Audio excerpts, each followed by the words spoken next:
Vamos al libro de Colosenses, capítulo 2. Libro de Colosenses, capítulo 2, del versículo 1 al versículo 5. Colosenses, capítulo 2, del versículo 1 al versículo 5. Vamos a leer la palabra, vamos a orar. Lo tienen, ¿no es cierto? Amén. Colosenses capítulo 2, del versículo 1 al 5, dice lo siguiente, en el nombre del Señor. Porque quiero que sepáis, está hablando el apóstol Pablo, cuán gran lucha sostengo por vosotros y por los que están en la Odisea y por todos los que nunca han visto mi rostro, para que sean consolados sus corazones, unidos en amor, hasta alcanzar todas las riquezas de pleno conocimiento, a fin de conocer el misterio de Dios el Padre y de Cristo, en quien están escondidos todos los tesoros de la sabiduría y del conocimiento. Y esto lo digo para que nadie os engañe con palabras persuasivas, porque aunque estoy ausente en cuerpo, no obstante en espíritu estoy con vosotros, gozándome y mirando vuestro buen orden y la firmeza de vuestra fe en Cristo. El 6. Por tanto, de la manera que habéis recibido al Señor Jesucristo, andad en Él, arraigados y sobreedificados en Él, y confirmados en la fe, así como habéis sido enseñados, abundando en acciones de gracia. Oramos al Señor. Padre, en el nombre de Jesús, queremos en esta hora engrandecer tu nombre sobre todas las cosas. Tú eres más grande que nuestros problemas, tú eres más grande que nuestras necesidades, tú eres más grande que nuestras limitaciones. Si hay alguien grande hoy día en este lugar, ese eres tú, y a ese glorificamos. No glorificamos al problema, no glorificamos la necesidad, no glorificamos nuestra debilidad, te glorificamos a ti porque tú eres grande y tremendo y poderoso, Señor. En esta hora hemos leído tu palabra y pedimos, Señor, que tu Espíritu Santo nos pueda ministrar a todos los que estamos acá. Toma el control de nuestra mente, de nuestro corazón, que nuestro oído esté atento y presto a lo que tú vas a hablar. Te honraremos, Señor, con nuestra atención. Te honraremos, Señor, poniendo oído a lo que tú quieres hablarnos en esta mañana. Nuestro corazón está disponible. Lo dejamos y lo ponemos en tus manos en el nombre de Jesús. Amén. Amén. Amén. Amén. Mis hermanos, leímos 6 versículos del capítulo 2 del libro de Colosenses. Principalmente quiero que apuntemos a uno de ellos. El tiempo no va a dar para revisar los 6, pero sí en ese que nos vamos a concentrar. Quiero pedirles que tomemos toda la riqueza que está ahí en la palabra y que esa riqueza que está ahí la llevemos a nuestro corazón y con la ayuda del Espíritu Santo podamos vivirla. Porque si en algún momento vivimos la palabra del Señor, las cosas van a comenzar a cambiar en nuestra vida. Y no solamente en nuestra vida, sino que van a comenzar a cambiar en nuestra familia, en nuestro entorno, en donde andemos. Amén. Amén. En el versículo 7 del capítulo 1, el capítulo anterior, nosotros encontramos al apóstol Pablo refiriéndose a Epafras como un consiervo amado, fiel ministro de Cristo. Y uno se pregunta quién es este Epafras del cual Pablo está hablando. Epafras es un hombre oriundo de la ciudad de Colosas, el cual conoció a Cristo por intermedio de la predicación de Pablo en Éfeso.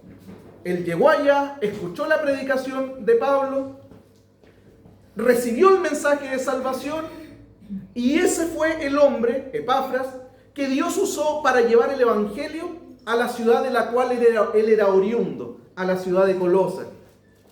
Producto de esa predicación de Epafras en Colosas es que Dios establece la iglesia del Señor en ese lugar.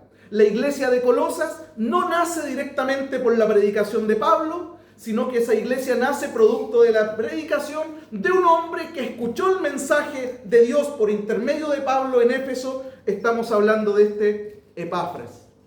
En el versículo 3 del capítulo 1 de Colosenses encontramos nuevamente al apóstol Pablo, pero ahora glorificando al Señor con una alegría muy grande en su corazón, una alegría desbordante. ¿Por qué? Está glorificando a Cristo por la vida de los hermanos de la iglesia de Colosas. Porque desde el día en que ellos recibieron el mensaje por intermedio de Epafras, no han cesado de crecer y crecer y crecer y crecer y crecer. Y eso trae contentamiento al corazón de Pablo.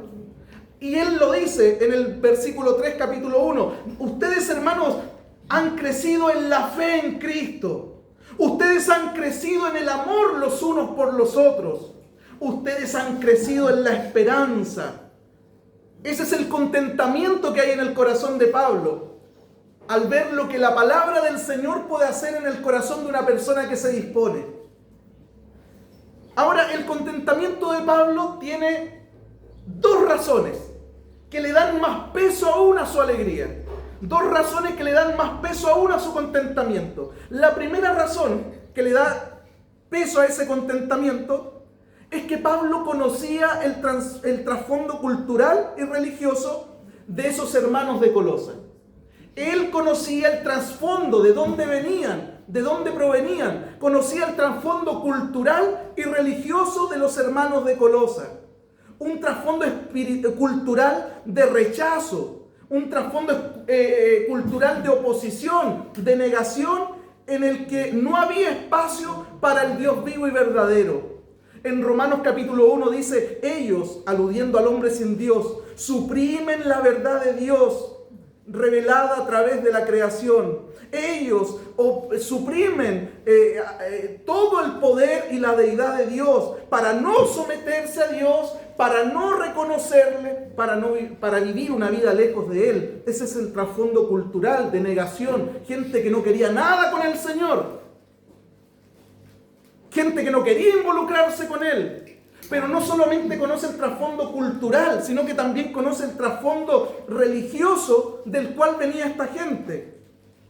La ciudad de Colosas quedaba en lo que hoy conocemos como Turquía, en una región llamada Frigia. Y los frigios eran famosos por la forma como se entregaban a los cultos idolátricos. Una de las deidades más veneradas en Frigia era la diosa Cibeles, la madre tierra, diosa de la fertilidad. En su mano esta diosa llevaba un cetro y las llaves de la ciudad. En su cabeza una corona como símbolo de poder y protección de la ciudad. Según la torcida mitología griega, Cibeles se había casado con su hijo Atis. Los sacerdotes de Cibeles se castraban a sí mismos como una ofrenda a su diosa. Luego conducían al pueblo a celebrar cultos orgiásticos donde se practicaba todo tipo de depravación moral al sonido de una música frenética. Ese era el trasfondo cultural y religioso del que provenían estos hermanos de Colosas, del cual provenían muchos hombres y mujeres que están hoy día siendo parte de esa iglesia, que hoy estaban perseverando en la fe en la iglesia de Colosas.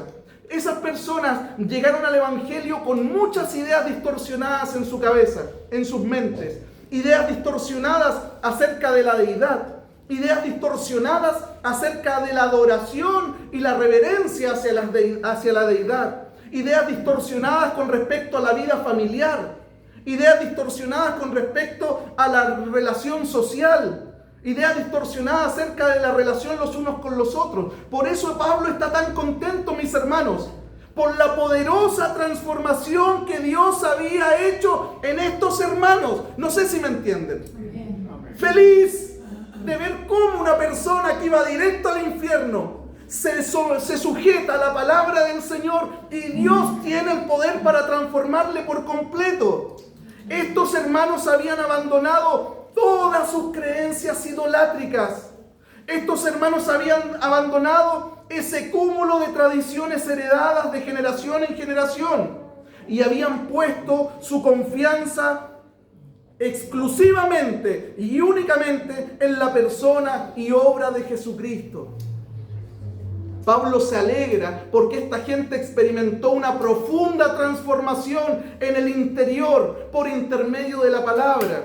Pablo se alegra por esa transformación que cambió de forma radical sus maneras de pensar y de vivir.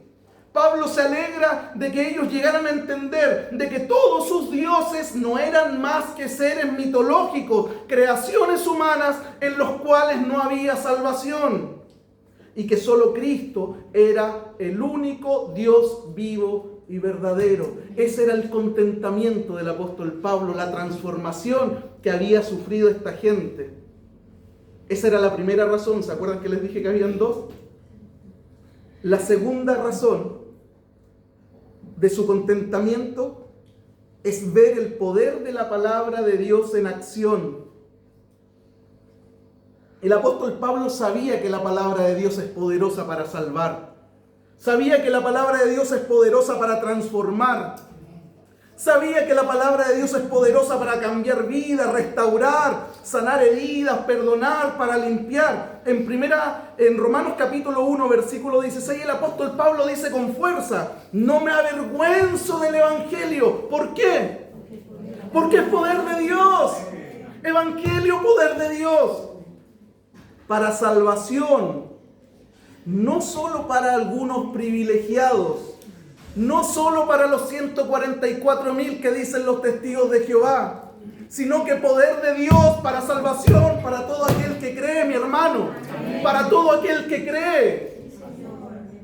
El salmista decía en el Salmo 19, la palabra de Jehová es perfecta, convierte el alma. Y eso le pasó a estos hermanos de Colosa. La palabra convirtió su alma, no enchuló el alma, no decoró el alma, no adornó el alma, la transformó. La palabra del Señor transforma vidas, no enchula vidas, transforma vidas. Esto es lo que estaba pasando con los hermanos de Colosa y que traía contentamiento al corazón del apóstol Pablo. La palabra poderosa fue la que cambió, la que transformó, la que revolucionó y trajo luz al corazón de esos hermanos. ¿Cuántos de ustedes, mis hermanos, quieren ver su vida transformada de manera radical, de manera rotunda, de manera total? Deje que la palabra del Señor haga una obra en su vida, porque la palabra puede hacerlo. No se resista, no se oponga, rindámonos ante su palabra. ¿Por qué hay tanta gente que lleva años en las iglesias evangélicas y no hay cambios en sus vidas? ¿Por qué pasa eso? ¿Que acaso la palabra no tiene poder para cambiar? ¿Que acaso Dios no tiene poder para obrar? No es eso, mis hermanos. Es porque esas personas han tenido un acercamiento intelectual con la Escritura. Solo la conocen, solo la escuchan, pero no dejan que esa palabra opere cambios profundos en sus corazones. Porque cuando ellos digan que la palabra de Dios gobierne mi vida, esa persona va a cambiar. No hay cambio porque la palabra no tiene profundidad en sus corazones. Solo la escuchan, solo la leen, pero no dejan que esa palabra poderosa haga modificaciones en el interior, en lo más profundo de su corazón. Eso explica de que en muchas iglesias evangélicas haya gente que escuche la palabra, que le guste escucharla, pero que no hayan cambios en sus vidas. No porque sean malas personas, solamente no han dado el paso de sumergirse en esa escritura y decirle: Señor, haz lo que tengas que hacer. Conocer la palabra por conocerla, mis hermanos, no sirve de nada. Hay que obedecerla y vivirla. Tu vida va a ser diferente, mi vida va a ser diferente cuando la palabra de Dios comience a gobernar nuestras vidas y nuestros corazones. Ahí va a ser diferente, antes no. Ahí va a ser diferente, antes no. Antes vamos a ver cómo otras vidas viven una gloriosa manifestación y presencia de Dios, mientras yo no.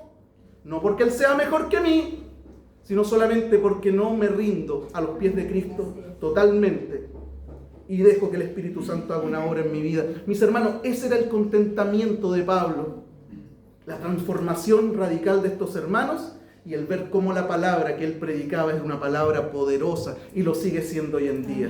Eso llenaba el corazón de Pablo de una alegría tremenda. Ahora, mis hermanos, ese contentamiento se transforma también en una preocupación, porque el apóstol Pablo se entera de que la iglesia de Colosa está siendo amenazada por falsos maestros. Que la iglesia que está creciendo, que se está fortaleciendo en el Señor, está siendo atacada por dos frentes, por falsos maestros. El primer frente por el que está siendo atacado es acerca de algunas enseñanzas que estaban filtrándose en la iglesia, que decían que la salvación que Cristo ofrece es una salvación incompleta. Que los creyentes necesitaban algo más si querían alcanzar una vida espiritual más plena y profunda. Le decían estos falsos maestros a los hermanos que debían obedecer la Torá, la ley de Moisés, que debían guardar los días sagrados, el día de reposo, que debían circuncidarse. Algo muy parecido a lo que Pablo ataca en el libro de Gálatas, ¿se acuerdan? Estos estaban diciendo que la salvación que Cristo ofrecía era una salvación incompleta y que había que hacer otras cosas más para alcanzar plenitud en la vida espiritual.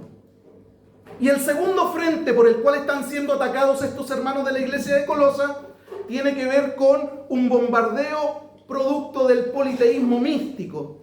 ¿Qué decía el politeísmo místico? El politeísmo místico decía que Cristo era una deidad más dentro del gran abanico de deidades que podemos tener. Así como hay tantos dioses, Jesús es uno más de ellos y debe ser puesto en la lista de uno más como tantos otros, pero nunca debiera ser considerado como el único Dios vivo y verdadero. Esas eran las dos amenazas que estaban experimentando estos hermanos que estaban creciendo en la fe. ¿Vamos bien hasta ahí? Ante estas amenazas que preocupan el corazón de Pablo, que lo mantienen sumamente preocupado por estos hermanos,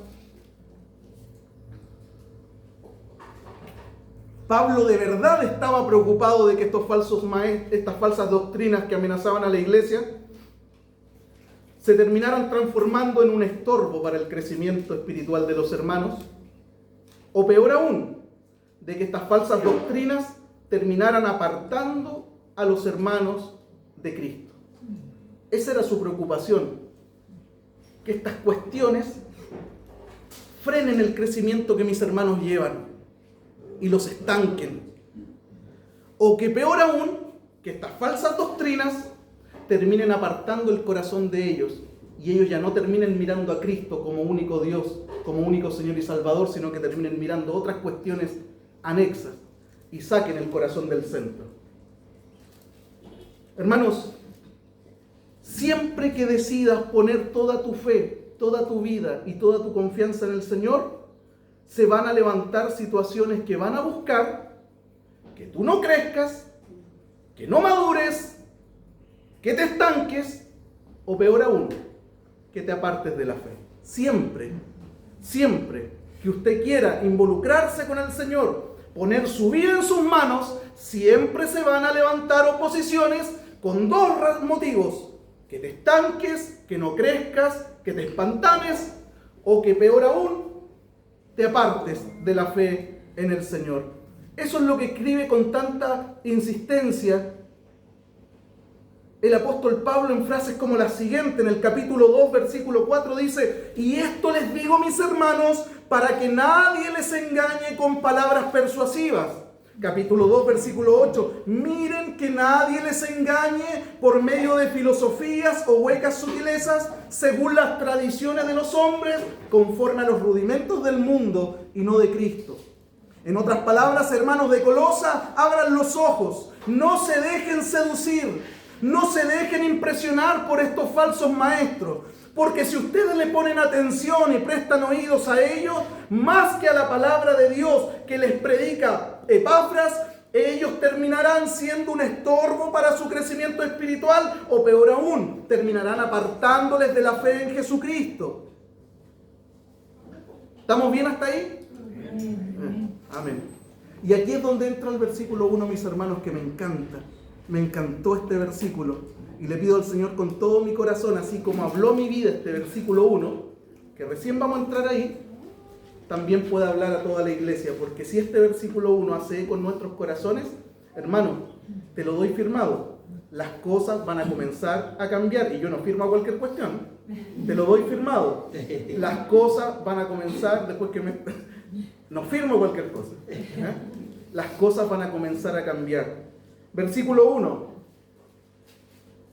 esto me vuela la cabeza, mi hermano dice, porque quiero que sepan, hermanos, le está hablando a los hermanos de Colosa, cuán gran lucha sostengo por ustedes, por vosotros, y por los que están en la Odisea, y por todos los que nunca han visto mi rostro, le está diciendo el apóstol Pablo. La palabra lucha que está aquí, la que el apóstol Pablo está utilizando en el versículo 1, proviene de la palabra griega agona, la misma raíz de la cual viene la palabra en español agonía. Quiero que sepan cuán grande agona, lucha, sostengo por vosotros y por los que están en la Odisea y por todos aquellos que nunca han visto mi nombre. Esa palabra agona proviene de la raíz griega, de la cual se deriva nuestra palabra en español agonía. Es la misma palabra que el apóstol Pablo usa en el versículo 29 del capítulo 1, tú la puedes ver, cuando dice, por lo cual también trabajo, luchando, agona, luchando, según la potencia de Él, la cual actúa poderosamente en mí. Hermanos, este término agona transmite la idea de un gran conflicto espiritual. Transmite la idea de una batalla violenta, de una batalla dura, de una batalla cruenta, de esas que cansan, de esas que fatigan. En otras palabras, lo que el apóstol Pablo está transmitiendo aquí es que esa lucha que está sosteniendo por los hermanos de Colosas no es algo que se puede hacer desde un sillón, viendo tele, tomando Coca-Cola y comiendo ramitas. No es ese tipo de luchas, sino que la idea que Pablo transmite al usar esta palabra es la de una lucha agónica, cruenta, dura y violenta. ¿Se va entendiendo un poco? Hermano, Pablo sabía que los creyentes no estamos de vacaciones espirituales aquí en la tierra. Pablo sabía de que estamos en medio de una batalla, en medio de una lucha espiritual de enormes proporciones. Por eso él en Efesios 6 nos habla de la armadura espiritual y de vestirnos de ella. Porque Pablo tiene conciencia y sabe de que no estamos de vacaciones. Estamos en medio de una lucha, de una batalla espiritual y muy violenta. Y en el versículo 1 nos dice que él había decidido pelear esa batalla por estos hermanos. Cuando les dice, quiero que sepan, hermanos míos, cuán gran lucha sostengo por ustedes. Ahora es importante recordar, mis hermanos, que cuando Pablo escribe estas palabras, está preso en Roma. Por lo tanto, está muy limitado con respecto a la ayuda que él le puede prestar a los hermanos de Colosas ante esta situación. Porque el escenario ideal es, me entero de lo que está pasando en Colosas, yo voy a Colosas y me enfrento a esos maestros que están enseñándole esto y que están desvirtuando o tratando de pervertir la fe de nuestros hermanos menores. Voy yo a hablar con ellos. Pero Pablo está encarcelado. No puede prestar la ayuda que en algún momento él hubiese querido prestar. Estaba muy limitado con respecto a eso. Pero en medio de ese momento de necesidad, había algo que Pablo sí podía hacer por los hermanos de Colosas. ¿Qué es eso que sí podía hacer? Independiente de su situación actual. ¿Qué era lo que podía hacer por ellos? Interceder por ellos en oración, mis hermanos. Eso sí lo podía hacer porque aún dentro de la prisión nadie podía cerrar su boca. Y ante esa situación problemática que llega a sus oídos, él no se queda lamentando. Él se pone a luchar en oración por ellos. Se pone a luchar en oración por ellos. Y aunque no se menciona en los versículos que leímos, no aparece por ningún lado la palabra oración. Si tú la quieres dar vuelta, ¿dónde está la palabra oración? En los 6 versículos que leemos, te ahorro el trabajo. No aparece la palabra oración en esos 6 versículos. Pero muchos comentaristas bíblicos están de acuerdo de que esa fue la forma, la lucha en oración a favor de estos hermanos de la que Pablo está hablando aquí. En esta carta Pablo vuelve a usar la misma palabra, pero en el capítulo 4, versículo 12, en Colosenses, cuando se refiere a la preocupación que Epafras tiene por los hermanos. En el capítulo 4, versículo 12 dice, os saluda Epafras, el cual es uno de vosotros. ¿Se acuerdan que Epafras era de Colosas? Les saluda Epafras, el cual es uno de vosotros, siervo de Cristo, siempre rogando encarecidamente por vosotros en sus oraciones. ¿Para qué? Para que estéis firmes, perfectos, maduros, completos en todo a lo que Dios quiere. Hermanos, ese rogar encarecidamente del capítulo 4, versículo 12, viene del griego agona, y es agonizomai. Lo que Pablo está diciendo aquí es que Epafras agonizaba por estos creyentes en oración. No era una petición superficial la que hacía por los hermanos. No era una oración superficial la que Epafras hacía por los hermanos, la que Pablo hacía por los hermanos. Era una oración profunda, llena de clamor, en donde se ponía todo el corazón. No como esas oraciones que nosotros a veces hacemos de repente. Gracias, Señor, amén. Encomiendo en tus manos, amén. No ese es el tipo de oración de Epafras. No ese es el tipo de oración de Pablo con respecto a los hermanos de Colosas. Es una oración que involucraba todo el corazón, toda la mente. Una oración agónica, lucha.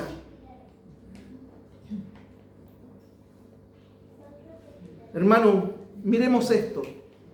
Pablo y Epafras agonizaban en oración, se derramaban en oración, en una oración intensa y profunda por los hermanos de Colosas.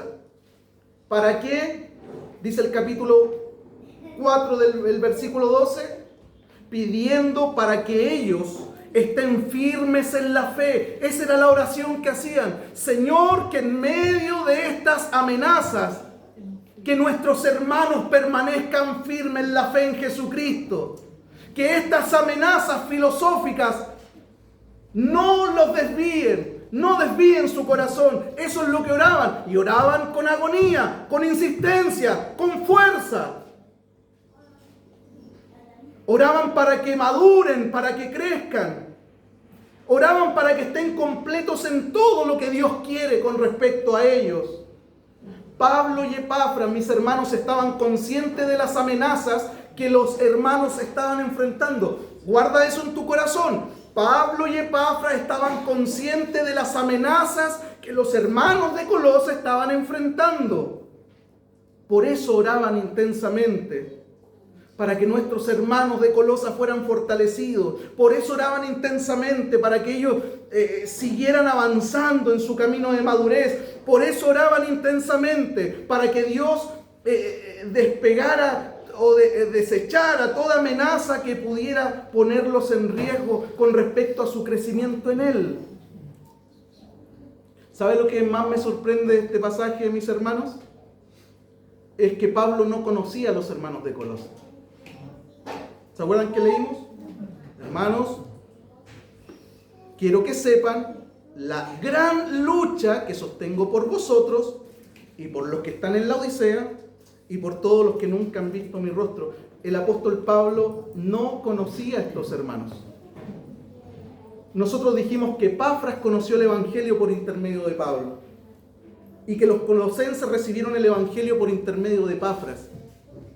Por lo tanto, Pablo no conocía a estos hermanos. ¿Se entiende? Y a pesar de no conocerlos, el apóstol Pablo intercedía por ellos con la misma intensidad como que si los conocieran. ¿Se entiende? A pesar de no conocerlos, el apóstol Pablo intercedía por ellos con la misma intensidad como que si fueran íntimos amigos o que si se conocieran. Y eso me voló la cabeza, mis hermanos, porque yo sabía que el apóstol Pablo oraba, pero no sabía o no estaba consciente o pasaba por alto la intensidad con la que oraba. Él agonizaba por estos creyentes, clamaba fervientemente por estos hermanos, se derramaba delante de Dios por ellos, pidiéndole a Dios que los fortaleciera en la fe, pidiéndole a Dios que siguieran avanzando en su crecimiento, pidiéndole a Dios que disipara toda oposición, que retrocedieran las tinieblas para que ellos permanecieran en Cristo. Hermano, eso vuela la cabeza. Pero ¿saben qué? No solo me voló la cabeza eso, sino que también me amonestó. ¿Sabe por qué, mi hermano? Porque ni siquiera nosotros oramos así por las personas que conocemos.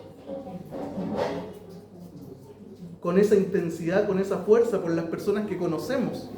Y vamos a orar con intensidad y por fuerza por aquellos que no conocemos. Eso fue lo que el Señor me amonestó. La amonestación fue dura porque a veces ni siquiera oro así. Ni siquiera oro así con esa fuerza, con esa intensidad por mi esposa. Y a veces ni siquiera oro así con esa intensidad y con esa fuerza por mis hijas. Por mi familia sanguínea. Por mis hermanos de la iglesia. Y voy a orar con esa intensidad y fuerza por otros que no conozco cuando me dicen ore por misiones. ¿Y quiénes son los misioneros? Hermano, el apóstol Pablo oraba con fuerza e intensidad por hermanos que ni siquiera conocía. Y nosotros ni siquiera oramos así por los que conocemos.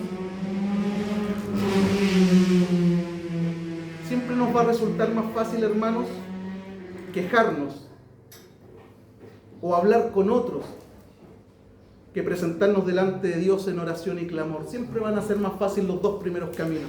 Quejarme o hablar con otros acerca de cualquier cosa.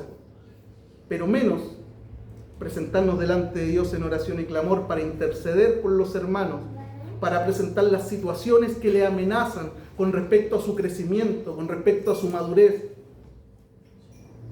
Hermano, ¿cómo está tu oración? ¿Cómo está ese clamor tipo Pablo y tipo Epafras por tu esposa? ¿Cómo oras por tu esposa? Con ese clamor, con esa pasión. ¿Cómo está la oración, ese clamor por tu esposo? ¿Cómo está ese clamor por tus hijos? ¿Clamas por tus hijos? ¿Luchas por tus hijos en oración? Como Pablo oraba por estos y luchaba por estos hermanos. ¿Cómo está esa oración por tu esposa, por tu esposo, por tus hijos? ¿Cómo está esa oración por tus familiares, ese clamor? ¿Cómo está ese clamor, hermanos? Por los hermanos, por el pastor, por los discipuladores, los que están al frente de una clase. ¿Cómo están, hermanos, que están al frente de una clase? Ese clamor por los alumnos que el Señor te dio, por esos 5, por esos 6. ¿Cómo está ese clamor por ellos? Chiquillos, Juan, ¿cómo estamos por ese clamor por los que el Señor nos dio para discipular? Hermanos, ¿cómo está el clamor por el hermano que se sienta al lado, que se sienta atrás? ¿Cómo está ese clamor? Hermano, ¿estás consciente de que este mundo, su filosofía, sus modas, sus placeres, son una amenaza para tus hijos? ¿Estás consciente? Por eso te dije hace un rato, guarda eso. Pablo estaba consciente de que estas filosofías eran una amenaza para el crecimiento y madurez de los hermanos, y lo peor que podía pasar es que hasta terminara apartándolo. Él estaba consciente, por eso decidió luchar en oración por esos hermanos.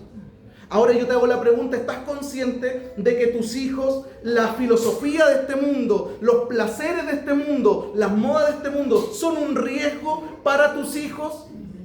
para que ellos no crezcan, no amen al Señor, para que el mundo los atrape y se lleve su corazón y deje su cuerpo en la iglesia. El cuerpo en la iglesia, pero el corazón afuera. ¿Estás consciente de esa amenaza? ¿Qué estás haciendo por eso? ¿Qué estás haciendo por eso? Tienes que clamar con intensidad por ellos, para que el Señor disipe toda tiniebla y el corazón de tus hijos le pertenezcan a Él. Le pertenezcan a Él. Está clamando por su esposa, por su esposo, para que el mundo, ni las tentaciones de este mundo lo atrapen. Tenga el cargo que tenga dentro de la iglesia. Está orando por él, por ella. ¿Qué tenemos que hacer? Clamar como Pablo clamaba por estos hermanos, luchando en oración por ellos. Aquí es donde todos nos miramos hacia el suelo, mis hermanos, porque hay gente dentro de las iglesias evangélicas que ni siquiera oran por ellos y van a orar por otros, que ni siquiera oran por sus hijos y van a orar por otros, clamar por otros. Esto que estamos hablando, mis hermanos, no es para que nos aplaste el complejo de culpa y nos vamos a casa angustiados. Yo no oro así. No oro así y me voy con un sentimiento, un peso de culpa. Hermanos, todo lo contrario. Todo lo contrario. Esta palabra tiene que movernos a tomar ese complejo de culpa y movernos a orar. Todo lo contrario, no me puedo ir de acá. Pobrecito de mí, yo no oro así. Sino que esta palabra me tiene que mover, me tiene que hacer un clic a tomar ese complejo de culpa y movernos a orar. Nadie puede quedarse aplastado en ese complejo de culpa diciendo, pobrecito de mí, yo no puedo. Convirtamos con la ayuda del Espíritu Santo ese complejo de culpa que podemos tener ahora, si es que lo tiene alguno, porque algunos ni siquiera tienen complejo de culpa. Y no estoy hablando de los de acá, estoy hablando de la iglesia cristiana. Algunos escuchan esto y ni siquiera complejo de culpa les da, de que no oran, no leen, no se congregan, no participan con los hermanos, ni culpa les da. Pero si a alguno le da ese complejo de culpa, transforme ese complejo de culpa con la ayuda del Espíritu Santo. Reviértalo en una resolución de que tengo que orar más intensamente. Me es necesario y me es vital orar más intensamente por mí, por mi esposa, por mis hijos, por mis familiares, por mis hermanos de la congregación, por Forestal, por este país. Tengo que orar, tengo que clamar. Tenemos que orar más intensamente los unos por los otros. No importa si metemos bulla o no. Se comprarán audífonos a los que le molesten, pero nosotros tenemos que orar con intensidad.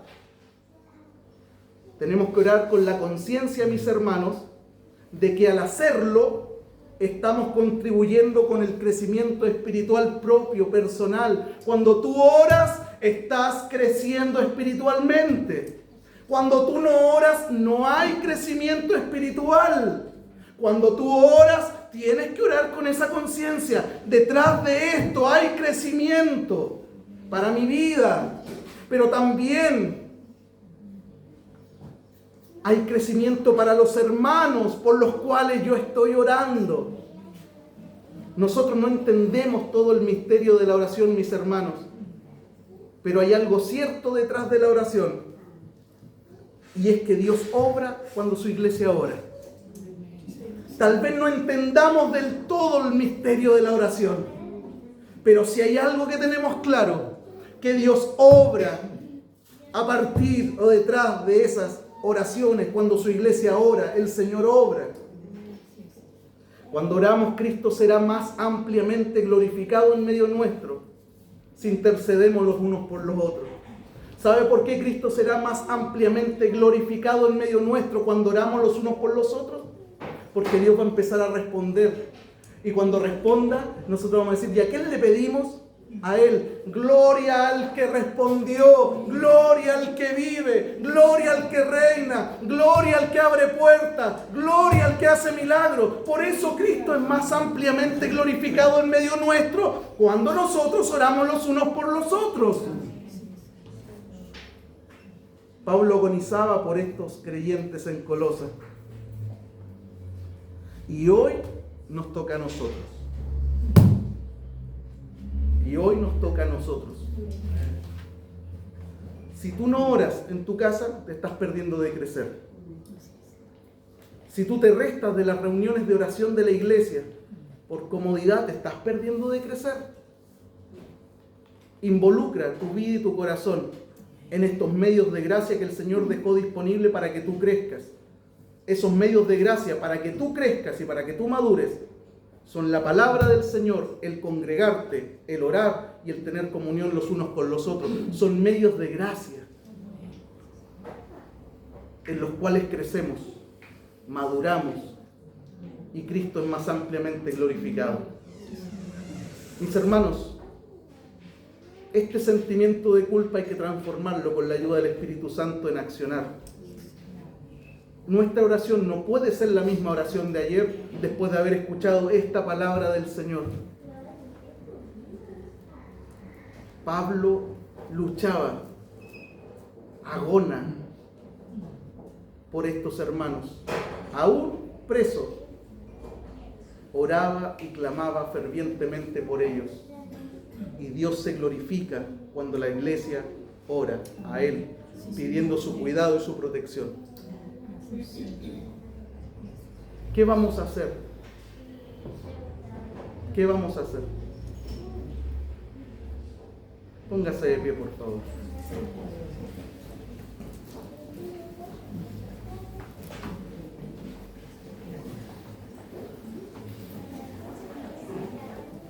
Yo quiero pedirle que